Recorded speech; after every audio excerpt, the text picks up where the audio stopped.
झारखंड में पहली बार एनडीए और इंडिया गठबंधन इलेक्ट्रल बैटल के लिए तैयार हैं।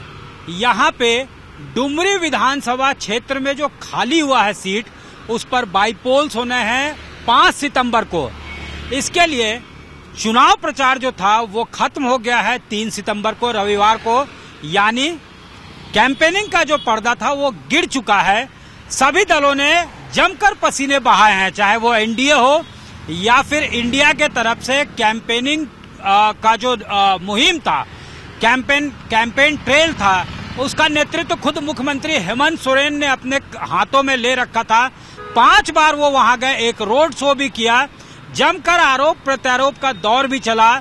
एक तरफ जब एनडीए ने ये आरोप लगाए कि भ्रष्टाचार में सरकार आकंठ डूबी है और लॉ एंड ऑर्डर को लेकर, तो इधर से भी कहा गया कि जब बीजेपी की रिजीम थी तो मॉब लिंचिंग होता था और साथ ही साथ केंद्रीय एजेंसियों का इस्तेमाल करके सरकार को काम नहीं करने दिया जा रहा है।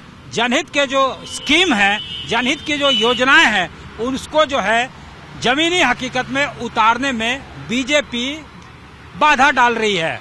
ये तमाम बातें जो है आरोप प्रत्यारोप चलता रहा, लेकिन एक बड़ी चुनौती अब होगी यहाँ जो रूलिंग अलायंस है जेएमएम, उसके लिए, क्योंकि बीते 20 साल से डुमरी विधानसभा सीट पे जेएमएम का कब्जा रहा है। वहां से जीतते रहे हैं स्वर्गीय जगन्नाथ महतो, जो यहाँ पे एचआरडी मिनिस्टर भी थे, जिनको टाइगर के नाम से जाना जाता था।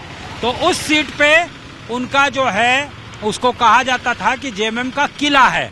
लेकिन अगर पिछले बार के समीकरण को देखें तो एजेएसयू और बीजेपी ने अलग अलग चुनाव लड़ा था। दोनों को 36-36 हजार वोट मिले थे, 36-36 हजार दोनों को मिले थे। जबकि विनिंग कैंडिडेट जो थे जगन्नाथ महतो 2019 में, उनको 71 हजार वोट आया था। साथ ही साथ AIMIM जो है उसकी भी अलग पैठ है वहां पे। उसके उम्मीदवार अब्दुल मोबिन रिजवी ने 24 हजार वोट अपने पक्ष में पोल किया था। तो जाहिर तौर पे इस बार उस सीट को रिटेन करना, चूंकि 20 साल से वो जेएमएम के पास है, उस सीट को रिटेन करना सरकार के लिए एक बड़ी चुनौती है या जेएमएम के लिए बड़ी चुनौती है। क्योंकि जगन्नाथ महतो के सैड डिमाइस के बाद उनकी पत्नी को कैबिनेट में इंडक्ट कर लिया गया है, मंत्री भी बना लिया गया है। तो तमाम अब जो चैलेंज है वो सरकार के लिए और जेएमएम के लिए है कि उस सीट को बचाया जाए।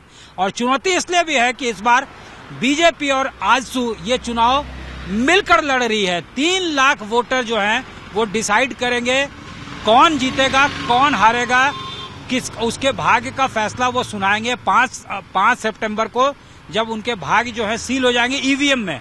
8 सितंबर को रिजल्ट आना है और ये एक लिटमस टेस्ट होगा इस सरकार के लिए भी, यानी जेएमएम इंडिया गठबंधन के लिए और एनडीए के लिए।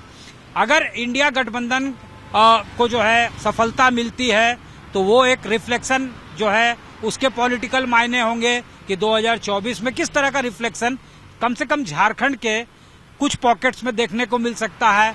और एनडीए अगर जीतती है तो जाहिर तौर पे वो भी इस बात का रिफ्लेक्शन होगा कि जनता का मूड क्या है। तो तमाम जो मंच है वो सज चुका है, कैंपेनिंग पर पर्दा गिर चुका है। अब बारी है मतदाताओं की, जिनको घर से बाहर निकलना है और अपना मत का प्रयोग करना है।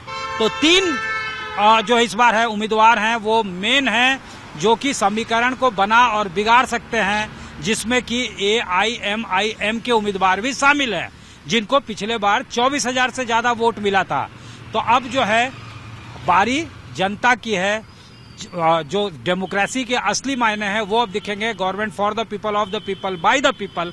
तो वो अपने फ्रेंचाइजी का एक्सरसाइज करेंगे और इससे बहुत कुछ पॉलिटिकल इक्वेशन आगे क्या बनेगा वो नजारा जो है उसकी झलक देखने को मिलेगी। तो पहला बैटल जो है वो झारखंड में होने के लिए बिल्कुल जो है अब मंच सज चुका है इंडिया गठबंधन और एनडीए गठबंधन के बीच, जिसके लिए लगातार नेताओं ने पसीने बहाए हैं।